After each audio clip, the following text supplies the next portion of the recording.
Hello दोस्तों, कहानी कहीं अन कहीं में आपका स्वागत है। दो स्त्रियां परस्पर बातें कर रही थीं। संध्या हो रही थी।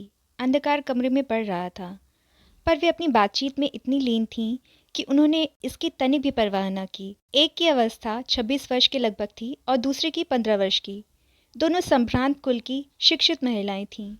कमरा खूब सजा हुआ था और ये दोनों सुंदरियां एक तख्त पर मसनद के सहारे अस्त व्यस्त पड़ी अपनी बातों में दीन दुनिया भुलाए बैठी थीं। बड़ी स्त्री अत्यंत सुंदर थी। उसकी खिली हुई आंखें और उभरे हुए होंठ प्रबल लालसा के द्योतक थे। खूब गहरे और खूब काले बालों से उत्कट वासना प्रकट हो रही थी। वह खूब मजबूत, मांसल और मुस्तैद औरत थी। दूसरी स्त्री अत्यंत नाजुक बदन, अविकसित कली के समान अस्फुट, पीली, दुबली, पतली, किंतु सुंदरी थी। उसकी नासिका का मध्य भाग कुछ उभरा हुआ था और आंखें कटाक्ष युक्त थीं। छिपी हुई वासना और चांचल्य उसमें फूटा पड़ता था। अभी कुछ मास में उसका विवाह होने वाला था। पति सहवास की स्मृति की एकमात्र झलक ने उसे असंयत कर दिया था। अब स्त्री के लिए पति क्या वस्तु है, पति नहीं पुरुष क्या वस्तु है, यही उसके विचार और कल्पना का विषय था। इस समय दोनों स्त्रियां बिल्कुल सट कर बैठी इसी विषय का चिंतन कर रही थीं। छोटी स्त्री ने कहा, अरे मैं तुम्हें चाची कहूँ या बहन जी या क्या, कुछ समझ में नहीं आता। जो चाहे सो कहा कर, अब ऐसी ऐसी बातें करती ना सही, बहन जी सही। अच्छी बात है, अब मैं बहन जी कहा करूँगी। पर बाबू साहब को क्या कहना होगा? जीजा जी। अब तो वह तेरे जीजा जी हो गए। नहीं नहीं, ऐसा नहीं। जीजा जी बहुत बुरे हुआ करते हैं। बुरे क्या हुआ करते हैं? सब भांति की हंसी दिल लगी करते हैं। मैं उनसे हंसी दिल लगी करती क्या सजूंगी, बोलूंगी ही कैसे? क्या वह कोई बाग है? जीजा जी की मरम्मत तो सालियाँ ही किया करती हैं। ना भाई, मुझसे ऐसा ना होगा। उनके सामने से मैं भाग जाऊंगी। भाग कैसे जाएगी? साली बनना क्या हंसी खेल है? इस बार होली खेलना होगा। वाह, ये भी कहीं हो सकता है। बालिका कुछ हंसकर गर्दन टेढ़ी करके बोली और दूसरी स्त्री की गोद में सिर छिपा लिया। नहीं, कैसे हो सकता? होली तो खेलना ही होगा। बाहर पद ध्वनि सुनकर दोनों चौंकी। बालिका ने कहा, लो जीजा जी आ रहे हैं, अब मैं जाती हूँ। वाह, जाएगी कैसे? आज उनसे बात करनी ही पड़ेगी। नहीं नहीं, मैं जाती हूँ। बालिका उठकर भागने लगी। दूसरी स्त्री ने उसे कसकर खींच लिया और कहा, जाएगी कहाँ? जीजा जी से बातें करनी होंगी। कमरे में स्त्री के पास किसी और को बैठा देख राजेश्वर बाहर ही ठिठक गए। वह दूसरे कमरे में जाने लगे। पत्नी ने पुकार कर कहा, चले आइए, यहाँ आपकी नई साली साहिबा हैं, और कोई नहीं। राजेश्वर जरा झिझकते हुए भीतर गए। बालिका सिकुड़कर गृहिणी की पीठ पीछे छिप गई। गृहिणी ने हंसकर कहा, जीजाजी को प्रणाम भी नहीं? बालिका ने चुपके से हाथ जोड़कर प्रणाम किया। राजेश्वर ने कहा, कौन है? आप नहीं जानते, पड़ोस के प्रोफेसर साहब की कन्या किशोरी है। हम लोगों ने बहनापा जोड़ा है। अब ये आपकी साली और आप इसके जीजाजी हुए। राजेश्वर जरा मुस्कुराए, फिर कहा, इन्हें कुछ खिलाया पिलाया भी है या नहीं? फल मिठाई और लो। इतना कहकर राजेश्वर कमरे से बाहर निकल गए। उन्हें एक ज़रूरी मुकदमे की मिसल देखनी थी। मुवक्किल बैठक में बैठे थे। उन्होंने बालिका को देखा भी नहीं। उनके मन में कोई भाव भी उदय नहीं हुआ। उनके जाने पर बालिका ने कहा, बहन जी, ये तो बहुत मीठा बोलते हैं। क्या रीछ गई? हटो, ऐसी बातें ना करो। मेरे यहाँ रहने से बाहर चले गए। मुझे जाने क्यों नहीं दिया? वे यहाँ बैठते। तेरे सामने बैठने में क्या उन्हें डर लगता था? मेरी वजह से तो चले ही गए। चले जाने दे, जा कहाँ सकते हैं, नकेल नथी हुई है। वे एक क्षण तो मेरे बिना रह नहीं सकते। यह कहते हुए युवती के नथने फूल गए और आंखों में मत छा गया। बालिका ने सखी की ओर देखकर कहा, सच कहना बहन, क्या वे तुम्हें इतना प्यार करते हैं? तू प्यार को क्या जाने पगली, अभी तो अल्हड़ बछड़ी है। ससुराल का रस तूने देखा नहीं है। अच्छा सच कहो, ये तुम्हें कितना प्यार करते हैं? जितना जगत में किसी ने किसी को नहीं किया। और तुम भी प्यार करती हो या नहीं? मैं क्यों करने लगी? युवती ने दो धप बालिका को लगा दी। इसके बाद कहा, अच्छा कह, कैसे हैं? बहुत अच्छे हैं। तुझे पसंद आए? हटो, कैसी बातें करती हो? कह कह, नहीं घूस मार मार कर ढेर कर दूंगी। बालिका ने स्वीकार सूचक सिर हिलाकर मुंह सखी के आंचल में छिपा लिया। युवती गर्व से फूल गई। उसने दो चार घूसे जमाकर कहा, कहीं आगे पीछे बातें ना करने लगना। वाह, मैं बातें कैसे करूंगी? हाँ सुनो, उन्हें नाश्ता तो करा दो, बेचारे हारे थके कचहरी से आए हैं। गृहिणी ने 3 तश्तरियों में नाश्ता सजाकर कहा, लो पहले उन्हें तुम ही दे आओ। बालिका ने कान पर हाथ धरकर कहा, राम राम, मर जाऊं तब भी उनके सामने नहीं जाऊंगी। तब साली क्या खाक बनी? ऐसी साली नहीं बनती। बस इतने ही वह अच्छे लगे, पर उनके सामने कैसे जा सकती हूँ? क्या वह तुझे हलवा समझकर गड़प कर जाएंगे? नहीं, मैं नहीं जाऊंगी। तुझे ही आज भेजूंगी। बहन जी, हाथ जोड़ती हूँ, हाथ जोड़ चाहे पाओ। नहीं जीजी नहीं। तब मैं नाराज़ हो गई। ले, बहन जी माफ़ करो, मुझे ना भेजो। बस मैं बोलती नहीं। अजी वहाँ और भी आदमी हैं। तुम क्या बहू हो, बेटी हो, पर्दा क्या है? तब तुम भी चलो। मैं आदमियों में कहाँ जाऊँ? चिक के पास खड़ी रहना। अच्छा चल। दोनों स्त्रियाँ चली। बालिका के हाथ में नाश्ते की तश्तरी और पानी का गिलास था। द्वार पर जाकर गृहिणी ने उसे धकेल दिया। बालिका आंखें बंद कर गिलास और तश्तरी टेबल पर रख सिर पर पैर रखकर भागी तो अपने घर पर ही आकर दम लिया। गृहिणी कमरे में आकर पलंग पर लोटपोट होकर हंसने लगी, जैसे बिजली कौंधा मार गई हो। राजेश्वर भौचक से रह गए। वह एक क्षण भी उस ज्वलंत चांचल्य को आंख भरकर न देख सके, मानो उसके शरीर का सारा रक्त दिमाग में इकट्ठा हो गया हो और नसों में पारा भर गया हो। परंतु वह शीघ्र ही संयत हो गए। वह चुपचाप अपने कागजात देखते रहे, पर उनका कलेजा धड़क रहा था। वह रह रह कर सोच रहे थे, अजब लड़की रही है। कैसे वह एकाएक आई और भाग गई? क्या यह सब कुमुद की कारस्तानी नहीं थी? पर कैसी भद्दी, कैसी वाहियात बात है। ये लोग भी क्या कहेंगे? यह सोचते सोचते उन्होंने आंख उठाकर दबी नज़र से अपने मुवक्किलों को देखा और फिर उनकी दृष्टि नाश्ते की तश्तरी पर जाकर अटक गई। एक मुवक्किल ने कहा, वकील साहब आप पहले नाश्ता कर लीजिए, यह काम तो होता ही रहेगा। वकील साहब अब भी आपे से बाहर थे। उनके मन में एक द्वंद्व मच रहा था। वह अकारण ही हंस पड़े, पीछे अपनी हंसी से स्वयं चौंक भी पड़े। उन्होंने नाश्ते की तश्तरी की ओर हाथ बढ़ाते हुए कहा, आप लोगों के लिए भी कुछ मंगवाया जाए? जी नहीं, आपकी कृपा है। वकील साहब नाश्ता कर फिर कागज़ देखने भालने लगे, पर उनका मन काम में लगा नहीं। वह मुवक्किलों को विदा कर भीतर आए। देखा कुमुद की आंखें चुपचाप हंस रहीं और होठ रह रहकर फड़क रहे हैं। उन्हें देखते ही कुमुद खिलखिलाकर हंस पड़ी। राजेश्वर ने कहा, यह क्या बेवकूफ़ी की? कहिए, नाश्ते में स्वाद आया? उसे वहाँ भेजा क्यों? क्या वह अच्छी नहीं लगी? पर वहाँ भेजना सरासर बेवकूफ़ी थी, पर थी मज़ेदार। कुमुद फिर हंसती। वकील साहब कुर्सी पर बैठकर बोले, यह ठीक नहीं किया, वहाँ बहुत लोग थे। वे क्या उसके ससुर थे? हंसी की भी एक हद होती है। मर्यादा से बाहर जाना ठीक नहीं। मर्यादा के बाहर क्या हुआ? गैर लड़की को अकेला मर्दों में भेजना ठीक नहीं। पर वह तो आपकी साली साहिबा है, गैर नहीं। मुझे सालियों की ज़रूरत नहीं। आपकी ज़रूरत को कौन पूछता है? आइंदा फिर ऐसा कभी न करना। देखा जाएगा। अभी तुम्हारा अल्हड़पन नहीं गया? जी नहीं, मुझे वकीलों की तरह लंबा मुंह बनाकर कानूनी बहस नहीं करनी पड़ती। मैं तुमसे बहस नहीं करता। उस आफत को अब कभी घर ना बुलाना, ना उसकी चर्चा करना। वह मारा। आफत? आफत? मन की बात तो मुंह से निकल गई। मालूम होता है मन को भाग गई। वह हंसते हंसते लौट गई। राजेश्वर झुंझलाकर घर से बाहर निकल गए। वह सीधे क्लब गए। वहाँ जी न लगा तो घूमने दूर तक निकल गए। वहाँ भी मन न लगा तो एक दोस्त के घर जाकर शतरंज खेलने लगे, पर कहीं भी उनका मन नहीं लगा। वह अन्यमनस्क से घर लौटे, चुपके से खाना खाया और अखबार ले बैठे। उनके मन में वही आफत रम रही थी। वह बिजली की तरह प्रकाशपुंज को लपेटे कमरे में घुसना और तूफान की तरह निकल भागना, आंधी की भांति सब कुछ बिखेर जाना। यही सब बातें उनके दिमाग में हलचल मचा रही थीं। वह इस बात पर हैरान थे कि कुमुद ने भोजन के समय न उसकी चर्चा की न हंसी। उन्हें बहुत आशा थी कि उसकी बातें सुनेंगे। वह अखबार लिए आराम कुर्सी पर देर तक पड़े पड़े ऊँघने लगे। झपकी लगते ही देखा वही आफत उसी भांति झपटकर उनके सामने आ खड़ी हुई। वह हड़बड़ा कर उठ बैठे, मानो उसे पकड़ लेंगे, पर खड़े होकर आंख खोलकर देखा कुमुद दूध का गिलास लिए खड़ी थी। वह खूब गंभीर बनी खड़ी थी। उसे सामने देख राजेश्वर अपनी बेवकूफ़ी पर झेप गए। वह चुपचाप कुर्सी पर बैठ गए। फिर बेवकूफ़ की भांति हंसकर बोले, मुझे नींद आ गई। जी हाँ, उसी में कुछ सपना देखकर शायद हड़बड़ाकर उठ पड़े, पर सामने कोई और ही खड़ा मिला। लीजिए, दूध पी लीजिए और फिर आराम से रात भर सपने देखिए।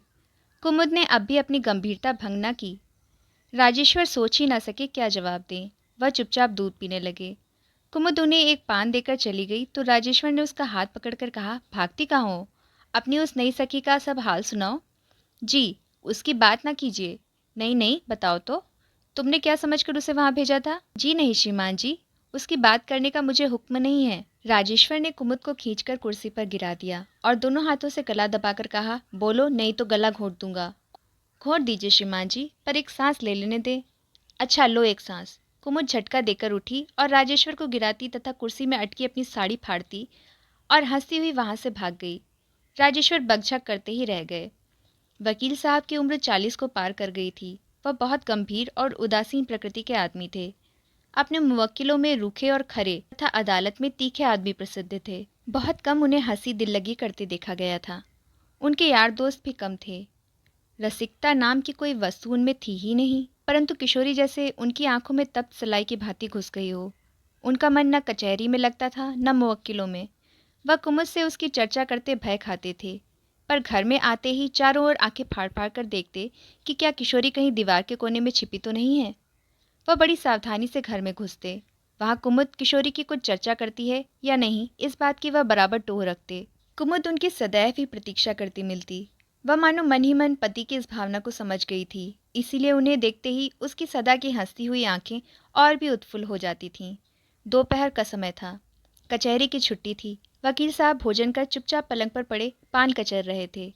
कुमुद नीचे कालीन पर बैठी छालियां काट रही थी। पति पत्नी दोनों के मन में एक ही बात थी, परंतु दोनों ही वह बात कह नहीं सकते थे। कुमुद यह कठिनाई देख मुस्कुरा रही थी। वकील साहब झेप कर छिपी नजरों से कुमुद को देख रहे थे। उन्होंने साहस करके कहा, हंस क्यों रही हो? रोऊं क्या? कुछ सोच रही हो? भला क्या बात तुम्हारे मन में है? तुम ही बताओ, तुम तो अंतर्यामी हो। हूं तो, पर बताऊंगा नहीं। जाने दो। कुमुद फिर छालियां काटने में जुट गई। इस बार उसकी हंसी रुक न सकी। वह मुंह फेर कर हंसने लगी। तुम मुझे बेवकूफ़ समझती हो, क्यों? बेशक, इसमें आपको कुछ आपत्ति है? मैं बेवकूफ़ क्यों हूँ? यूं कि बिना बात राड़ बढ़ाते हो, सो नहीं जाते। तब मैं सोता हूँ, कहकर राजेश्वर करवट बदलकर सो गए। कुमुद ने और बातें नहीं की। वह वहीं बैठी सरौता चलाती तथा धीरे धीरे कुछ गुनगुनाती रही। कुमुद से कुछ सुनने की आशा करते करते राजेश्वर सो गए। आँख खुलने पर उन्होंने सुना कुछ लोग उनके पलंग के पास बैठकर धीरे धीरे बातें कर रहे हैं। क्षण भर बाद उन्होंने देखा कुमुद और किशोरी हैं। राजेश्वर को जागता देख वह सिकुड़ कर उठ भागने की तैयारी करने लगी। कुमुद ने एक बार पति की ओर वक्र दृष्टि से देखा, जरा मुस्कुराई और किशोरी का हाथ पकड़कर गिरा दिया। राजेश्वर ने रसिक की भांति कहा, यह हाथापाई क्या हो रही है? क्यों? आपको जामिन किसने बनाया? मेरा घर है, मैं जो चाहूंगी करूंगी। कभी नहीं। अपना घर होने से ही क्या हुआ? किसी पर अत्याचार न कर पाओगी? यह अंग्रेजी राज्य है, समझी? समझी। और आप हैं एक नामी गिरामी वकील, परंतु यहाँ कच्चे मुवक्किल नहीं। वकालत रहने दीजिए, थेला भी नहीं मिलेगा। राजेश्वर उठकर हंसते हुए बैठ गए। किशोरी ने लजाते हुए हाथ जोड़कर प्रणाम किया। राजेश्वर ने उसे आंख भरकर देखना चाहा, पर न देख सके। वह दूसरी ओर मुंह करके हंसने लगे। कुमुद ने कहा, अब आप खिसकिए, वहाँ मुवक्किल लोग बैठे हैं, मुंशी कई बार आ चुका है। किशोरी ने धीरे से कहा, जीजी उन्हें घर से क्यों भगाती हो? कुमुद ने कहा, यह वकीलों की वकालत होने लगी। राजेश्वर ने अब एक बार किशोरी को भली भांति देखा। वह लजाकर सिकुड़ गई। राजेश्वर ने बातचीत का बहुत कुछ आयोजन किया, पर उन्हें कहने योग्य कोई बात ही ना सूझ पड़ी। वह उठकर चलने लगे। कुमुद ने इसी बीच उठते उठते कहा, आपके लिए नाश्ता लाती हूँ। कुमुद उठ गई। किशोरी ने उठकर कुमुद के साथ जाना चाहा, पर वह उठ भी ना सकी और बैठना भी उसके लिए भार हो गया। फिर भी वह चुपचाप धरती पर बैठी रही। बहुत चेष्टा करने पर भी राजेश्वर उससे एक शब्द भी ना कह सके, उसकी ओर देख ना सके। कुमुद 2 तश्तरियों में नाश्ता सजा लाई। एक तश्तरी पति के आगे रखकर दूसरी किशोरी के आगे रख दी और मुस्कुराकर उसे खाने का अनुरोध किया। किशोरी वहां से भागने की कोशिश में थी, पर यही सबसे कठिन था। वह कुमुद से और भी अधिक सटकर बैठ गई। कुमुद ने बलपूर्वक उसके मुंह में इमरती ठूंस दी। उसने आंचल में मुंह छिपा लिया। ये सभी दृश्य राजेश्वर के लिए असाधारण प्रभावशाली थे। किशोरी घबराकर वहां से उठकर जाने लगी। कुमुद ने बहुत रोका, पर वह चली गई। राजेश्वर मन के उद्वेग को न रोककर बोले, उसे नाराज क्यों कर दिया? आपको क्या ज़्यादा बुरा लगा? उसे मनाना चाहिए। तब मना लाइए। मैं उससे क्या बोलूँगा? तुम उसे बुला लो। कुमुद ने बाहर आकर देखा, वह खड़ी हुई मिसरानी से बातें कर रही है। कुमुद ने भीतर पति की ओर ताक कर कहा, अब आप बाहर तशरीफ़ ले जाइए, तब वह आएगी। राजेश्वर चले गए। कुमुद ने किशोरी से कहा, आ किशोरी, वह चले गए, अब क्यों भागती है? किशोरी ने गर्दन टेढ़ी करके जरा हंसकर कहा, उन्हें क्यों भगा दिया? तब बुलाऊं फिर? किशोरी हंसते हंसते कुमुद से लिपट गई। उसने कहा, जीजी ये तो बहुत अच्छे हैं। पति की इतनी मधुर आलोचना सुनकर कुमुद आनंद विभोर हो गई। उसने किशोरी के तड़ातड़ चुंबन पर चुंबन ले डाले। उस दिन कोई पर्व था। कुमुद बहुत जल्दी उठकर यमुना स्नान को चली गई। महाराजिन उसके साथ गई थी। घर में नौकर छोकरा झाड़ू लगा रहा था। राजेश्वर मीठी नींद में पड़े थे। कुमुद ने उन्हें जगाया भी न था, बताया भी न था। वह बहुधा ऐसा ही करती थी। आंख खुलने पर राजेश्वर ने देखा बिस्तर पर कुमुद नहीं है। उन्होंने छोकरे को पुकार कर पूछा तो मालूम हुआ वह महाराजिन को साथ लेकर यमुना स्नान को गई है। गाड़ी ले गई है या नहीं? इसका अनुकूल उत्तर पाकर वह फिर आंख मूंद कर पड़े रहे। छोकरा बाहर दफ्तर में झाड़ू लगा रहा था। राजेश्वर चुपचाप पड़े थे। प्रातःकाल का मधुमय समीर बह रहा था। उन्हें ऐसा प्रतीत हुआ कि घर में कोई घुसा है। उसके घुसने से घर में सौरभ का प्रसार हुआ है। उन्होंने समझा कुमुद स्नान करके हाथ में बहुत से फूल और चंदन लेकर वापस आई है। उसके सामने अभी तक पड़े सोते रहने का स्वांग करके अहदीपन का खिताब तथा एक आध जलीकटी सुननी चाहिए। कुछ देर चुप पड़े रहने पर भी उन्हें कुछ खटका नहीं प्रतीत हुआ। उन्होंने मुंह उठाकर देखा। द्वार के पास किवाड़ से सटी हुई किशोरी खड़ी है। उसे भ्रम था कि कुमुद सो रही है। वह चुपचाप उसे जगाने की ताक में थी, पर निर्णय नहीं होता था। अब एकाएक राजेश्वर को सामने देखकर वह घबरा गई, पर वह भागी नहीं। उसने अपने को संभाला और मुस्कुराकर राजेश्वर को प्रणाम किया। आज इस समय इस शून्य घर में किशोरी को इस अवस्था में देखकर राजेश्वर के शरीर में प्रसुप्त वासना का एक बारगी उदय हो ही गया। क्षण भर वह श्वास भी नहीं ले पाए। कुछ देर वह उसे देख न सके, न एक शब्द कह सके। किशोरी यह देख वहां से खिसक चली। राजेश्वर ने कठिनाई से कहा, जाती कहाँ हो किशोरी, कैसे आई थी? मैं बहन जी को बुलाने आई थी, जमुना जाना था, रात उन्होंने कहला भेजा था। कहाँ हैं? राजेश्वर ने झूठ बोल दिया। ठहरो, वह भी आती है। झूठ कहकर वह मानो थरथर कांपने लगे। उनका कंठ सूख गया। उन्हें मानो ज्वर का वेग हो गया। उन्होंने सूखे कंठ से कहा, बैठो किशोरी। किशोरी खड़ी ही रही। वह कुछ भी निर्णय न कर सकी, न वह जा ही सकी। इस बीच में राजेश्वर साहस करके उठकर उसके पास आए। उसने समझा वह बाहर जा रहे हैं। वह द्वार से हटकर कमरे में एक ओर हो रही। हठात राजेश्वर ने उसका हाथ पकड़कर कहा, किशोरी, क्या तुम मुझसे डरती हो? किशोरी के शरीर में रक्त की गति रुक गई। वह पीपल के पत्ते की भांति कांपने लगी। वह सिकुड़कर वहां से चलने लगी। राजेश्वर ने उसका हाथ पकड़कर कहा, किशोरी, मैं तुम्हें प्यार करता हूँ, किसी से कहना नहीं, कुमुद से भी नहीं। किशोरी ने थोड़ा बल किया, पर जब वह हाथ ना छुड़ा सकी तो उसने आर्तनाद करके कहा, छोड़िए, मैं जाती हूँ। किशोरी, जाओ नहीं, मैं तुम्हें देखने को सदैव पागल रहता हूँ। किशोरी की आंखों में आंसू भर आए। उसने रोते रोते कहा, छोड़िए, छोड़िए, नहीं, छोड़िए। राजेश्वर धीरे धीरे पाश्विक वासना से ओतप्रोत हो रहे थे। उन्होंने और भी कसकर उसका हाथ पकड़ लिया और सूखे गले तथा भर्राई आवाज में कहा, किशोरी, मेरा प्राण निकल जाएगा, मैं तुम्हें प्राण से अधिक चाहता हूँ। उन्होंने उसे खींचकर अपने निकट कर लिया। किशोरी भयभीत होकर एक बारगी ही चिल्ला उठी। यह देखकर राजेश्वर ने अपने बलिष्ठ हाथों से उसका मुंह बड़े जोर से दबाकर उसे धरती पर पटक दिया। अकस्मात ऐसा पाश्विक आक्रमण किशोरी ना सह सकी। वह सकते की हालत में करुण दृष्टि से राजेश्वर को देखने लगी। उसके मुंह से शब्द भी ना निकले। धीरे धीरे वह बेहोश होने लगी। राजेश्वर ने उसे अपने हाथों ऊपर उठा लिया। उसका खुला मुख, अधखुली आंखें और शिथिल शरीर एवं विमुक्त अलकावलियां, प्रभात की उन्मुक्त वायु का झोंका, सभी ने राजेश्वर की पशु वासना को अंधा बना दिया। वह घोर अपवित्र भावना से उस महापवित्र कुमारी का मुख चुंबन करने को नीचे झुके। एक तीव्र झंकार से चौकन्ने होकर उन्होंने पीछे देखा। कुमुद द्वार पर भौचक खड़ी है। उसके हाथ से फूल, चंदन और जल की झारी से भरा थाल छूटकर फर्श पर झन्न से गिर गया है। क्षण भर में ही वह सब कुछ समझ गई। वह अग्निमय नेत्रों से पति को देखती हुई भीतर चली आई। राजेश्वर से उसने एक शब्द भी ना कहा। वह चुपचाप किशोरी को उसी अवस्था में छोड़कर बाहर चले गए। कुमुद ने किशोरी को झटपट उठाकर पलंग पर सुलाया, परंतु इससे प्रथम ही वह होश में आ गई। वह कुमुद को देखते ही जीजी जीजी कहकर उसके गले से लिपटकर रोने लगी। कुमुद भी खूब रोई। किशोरी ने अंत में कहा, जीजी, क्या वह ऐसे हैं? किशोरी, मुझे इसका स्वप्न में भी संदेह न था। मैं पृथ्वी में सबसे अधिक गर्व अपने पति पर करती थी और उन्हें अपने प्रेम के कवच से रक्षित समझती थी। आज मैंने उन्हें पहचाना। किशोरी, मैं बड़ी ही अभागिन और अधम नारी हूँ। नहीं जीजी, ऐसा ना कहो। तुम्हारा इसमें क्या दोष है? सब मेरा ही दोष है। मैंने ही तुझे उनके सामने भेजा, हंसी की और उनमें साहस उत्पन्न किया। पर मुझे क्या मालूम था कि विनोद को भी पापी व्यक्ति पाप के रूप में काम में लाता है। किशोरी कुछ न कहकर उठ खड़ी हुई। कुमुद ने कहा, क्या जाती हो? अभी ना जाने पाओगी। क्यों? क्या तुम मुझसे भी घृणा करती हो? नहीं जीजी। किशोरी की आंखों में आंसू भर आए। वैसा ही समझती हो? वैसा ही। तब अभी ठहरो, मैं तुम्हें साथ चलकर पहुंचा दूंगी। अभी चलो जीजी। जरा ठहर, एक और वचन लूंगी। क्या? यह बात कभी किसी को ना कहेगी, कभी भी ना कहूंगी, किशोरी ने उदास स्वर में कहा, और यहाँ बराबर उसी भांति आती रहेगी। किशोरी ने कातर दृष्टि से कुमुद को देखकर कहा, ना, यह ना होगा जीजी। तब मैं जहर खाकर प्राण त्याग दूंगी। ना जीजी, यह क्या कहती हो? तुझे नित्य इसी भांति आना पड़ेगा। परंतु मेरे दम में दम है, वहाँ तक कोई तुझे छू भी ना सकेगा, आँख उठाकर भी ना देख सकेगा। मैं आऊँगी जीजी। किशोरी जोर से रोकर कुमुद से लिपट गई। कुमुद रोई नहीं, वह कुछ देर चुपचाप उसे छाती से लगाए खड़ी रही। इसके बाद उसने उसे कुर्सी पर बैठाकर कहा, अब यहीं नहा ले, फिर भोजन कर घर चलेंगे। मैं माता जी को कहलाए देती हूँ। कुमुद ने यही किया। वकील साहब बिना भोजन किए ही कचहरी में भाग गए। कुमुद ने भी कुछ भोजन नहीं किया। किशोरी ने नाम मात्र को खाया।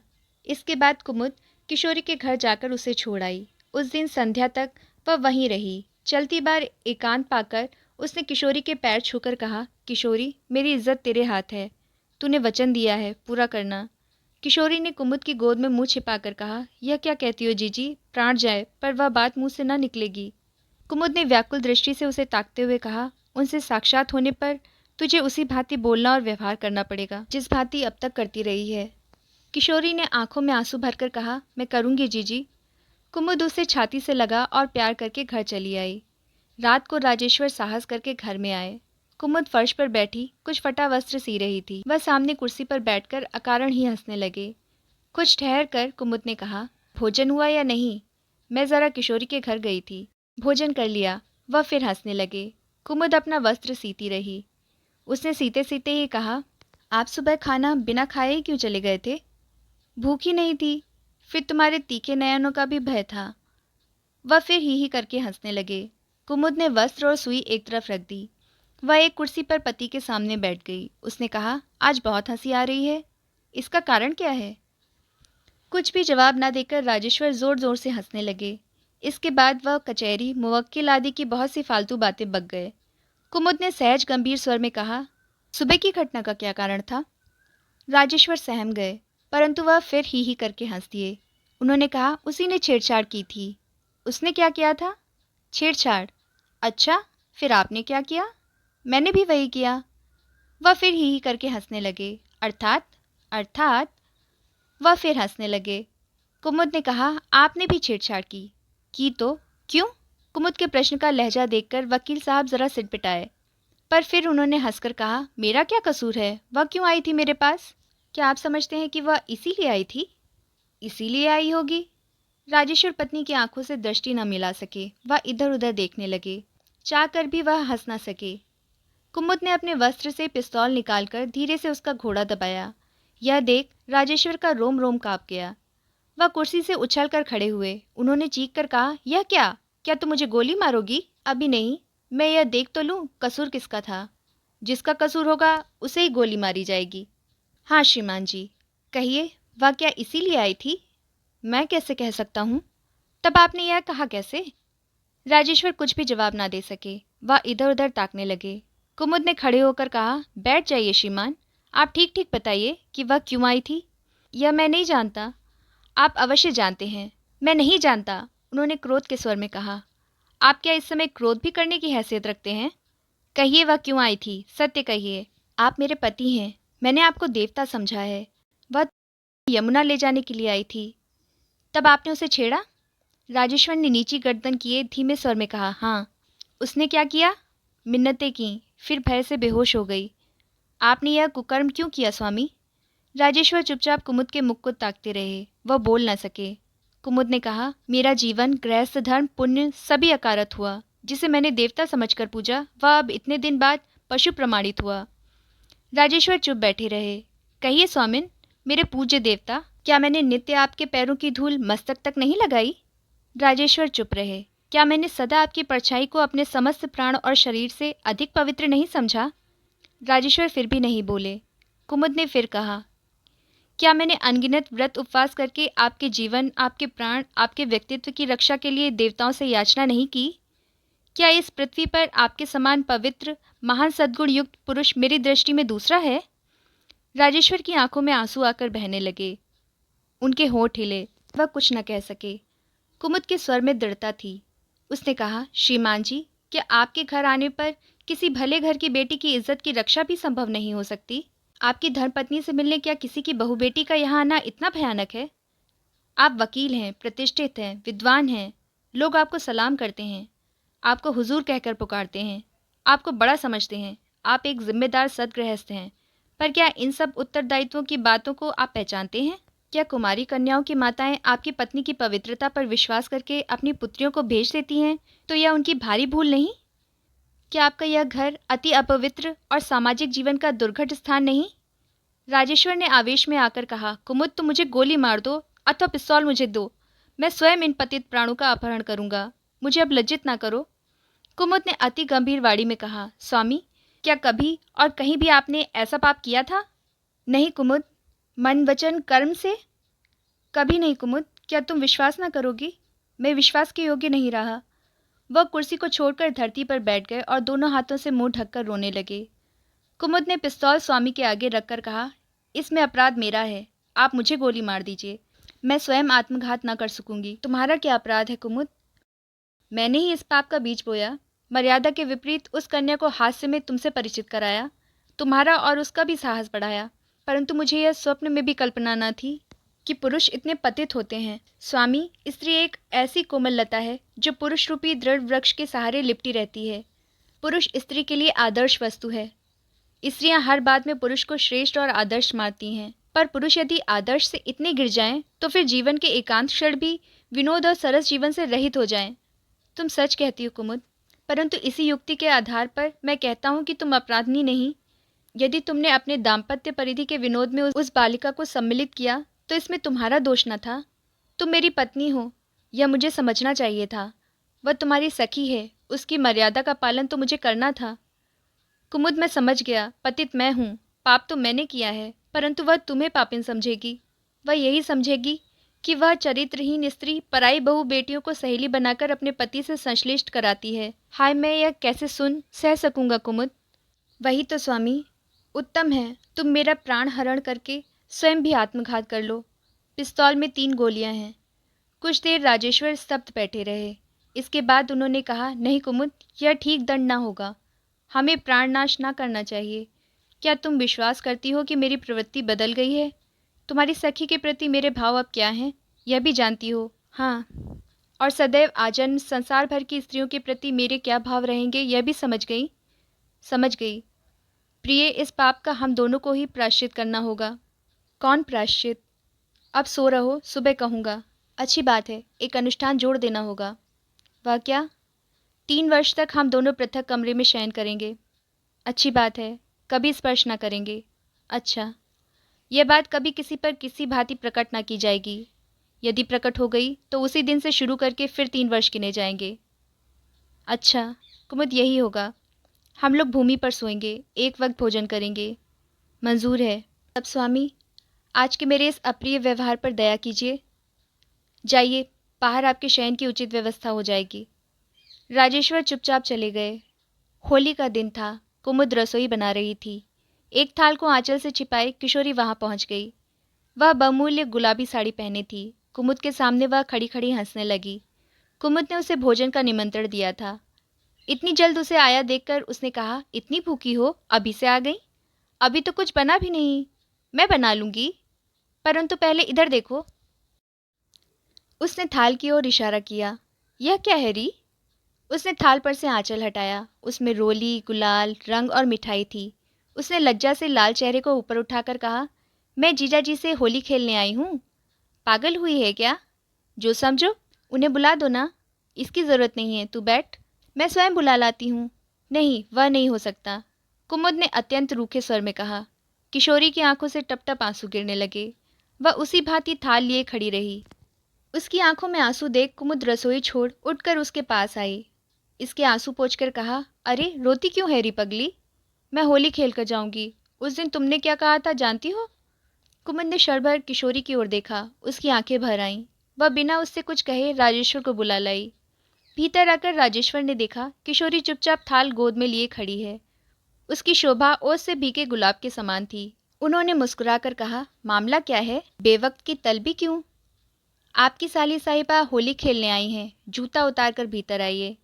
राजेश्वर भीतर आकर चौकी पर बैठ गए। किशोरी ने सामने बैठ थाल चौकी पर रख उनके माथे पर गुलाल लगा, रोली का टीका किया, फूलों की माला पहनाई और आंचल गले में लपेट झुककर राजेश्वर के पैर छुए।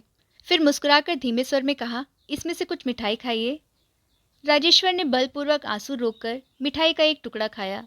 इसके बाद 100 रुपये का नोट किशोरी की गोद में डाल थाल से अंजलि भर फूल उठा किशोरी पर बरसा दिए। वह चले गए। उनके होठों पर हास्य और आंखों में आंसू भरे थे।